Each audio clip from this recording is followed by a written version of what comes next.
اسلام آباد میں سی آئی اے کے سابق اسٹیشن مینیجر اور امریکہ میں پاکستان کے سابق سفیر حسین حقانی کی خدمات واشنگٹن میں پی ٹی آئی کی لابنگ کے لیے بھاری معاوضے پر حاصل کیے جانے کا انکشاف ہوا ہے۔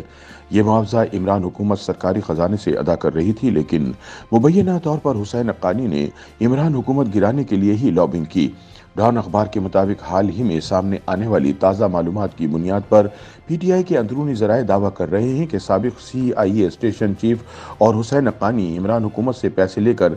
اسی حکومت کے خلاف لابنگ کر رہے تھے اور انہوں نے حکومت گرانے میں کلیدی کردار ادا کیا۔ تحریک انصاف کی مرکزی رہنما ڈاکٹر شیری مزاری نے یہ الزام لگایا ہے کہ اسلام آباد میں سی آئی اے کے سابق اسٹیشن چیف رابرٹ گرینیئر اور حسین حقانی تب کے آرمی چیف جنرل باجوہ کے لیے کام کر رہے تھے،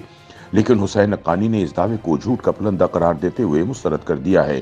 فارن ایجنٹس رجسٹریشن ایکٹ کی سائٹ پر موجود دستاویزات سے ظاہر ہوتا ہے کہ 16 جولائی 2021 کو حکومت پاکستان کے ایمت پر رابرٹ گرینیئر کی واشنگٹن کے لیے خدمات حاصل کی گئیں۔ رابرٹ گرینیئر نے 17 جولائی 2021 کو اپنے F A R A declaration میں اس بات کا انکشاف کیا۔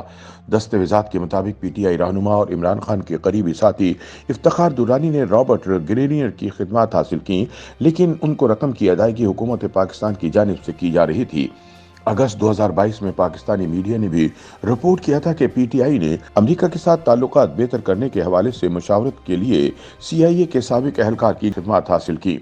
سرکاری امریکی دستاویزات کے مطابق رابرٹ گرینیئر اور حکومت پاکستان کے درمیان تعلقات اور روابط اکتوبر 2021 میں ختم ہو گئے تھے، لیکن جنوری 2022 کو ختم ہونے والی 6 ماہ کی مدت کا احاطہ کرنے والی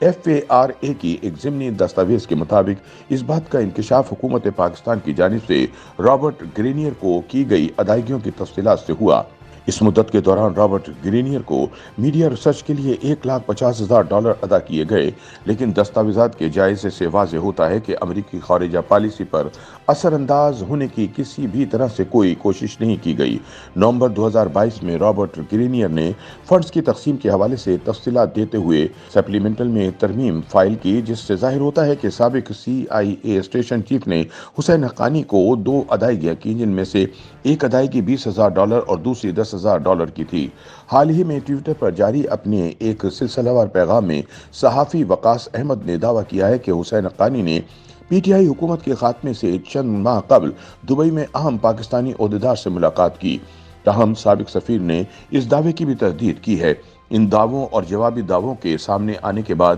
یہ معاملہ سوشل میڈیا پر ویب سائٹ پر ٹاپ ٹرینڈ بن گیا اور ہزاروں لوگوں نے امریکی محکمہ انصاف کی F A R A site پر موجود دستاویزات کا جائزہ لیا اور اس معاملے کو اٹھانے والے ٹاک شو دیکھے۔ ڈان نے بھی ان دستاویزات کا جائزہ لیا اور ان کی تصدیق کی، جس سے معلوم ہوتا ہے کہ ان دونوں افراد کو پاکستانی حکومت کی جانب سے افتخار درانی نے لابنگ کے لیے بھرتی کیا، جو تب وزیر اعظم عمران خان کے معاون خصوصی کے عہدے پر فائز رہ چکے ہیں۔ لیکن پی ٹی آئی حکام کا کہنا ہے کہ افتخار درانی نے دستاویز پر دستخط کرتے ہی اپنے عہدے سے استعفیٰ دے دیا تھا۔ پارٹی عہدیدار نے کہا کہ افتخار درانی نے انہیں بتایا کہ انہوں نے دباؤ کے تحت یہ قدم اٹھایا۔ دوسری جانب پیپلز پارٹی دور حکومت میں اسٹیبلشمنٹ کے دباؤ پر میمو گیٹ سکینڈل میں برطرف کیے جانے والے حسین حقانی، جن کا نام تازہ امریکی دستاویزات میں بھی موجود ہے، مئی 2011 میں بھیجا گیا میمو ایک مبینہ حکومتی پیغام تھا، جس میں ایبٹ آباد میں اسامہ بن لادن کے خلاف کیے گئے آپریشن کے بعد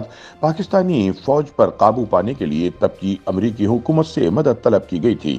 میمو گیٹ تنازع کے باعث آخرکار حسین حقانی کو سفیر کے عہدے سے مستعفی ہونا پڑا تھا اور اس تنازع کی وجہ سے پی پی پی حکومت کافی کمزور اور دباؤ کا شکار ہو گئی تھی۔ تاہم واشنگٹن میں تعینات سابق سفیر حسین حقانی نے بتایا کہ یہ دعوے بڑھا چڑھا کر پیش کیے گئے ہیں اور حقائق کو توڑ مروڑ کر پیش کیا گیا ہے۔ انہوں نے کہا کہ میں نے افتخار درانی کے ساتھ کبھی بات چیت نہیں کی، میں نے پی ٹی آئی کے ساتھ کام کرنے میں کبھی دلچسپی نہیں لی اور پاکستان کی سیاست میں فوج کے کردار کے خلاف سب کو معلوم ہے۔ اس حوالے سے میرے موقف میں کوئی تبدیلی نہیں آئی۔ ان کا کہنا تھا کہ ان دنوں میں صرف تحقیق اور کنسلٹنٹ کے کاموں میں مصروف ہوں اور گزشتہ کئی برسوں سے میرا پاکستان کی اندرونی سیاست سے کوئی تعلق نہیں ہے۔ انہوں نے کہا کہ یہ بدقسمتی کی بات ہے کہ میرا نام ایسے معاملات میں لیا جا رہا ہے جن سے میرا کوئی تعلق نہیں ہے۔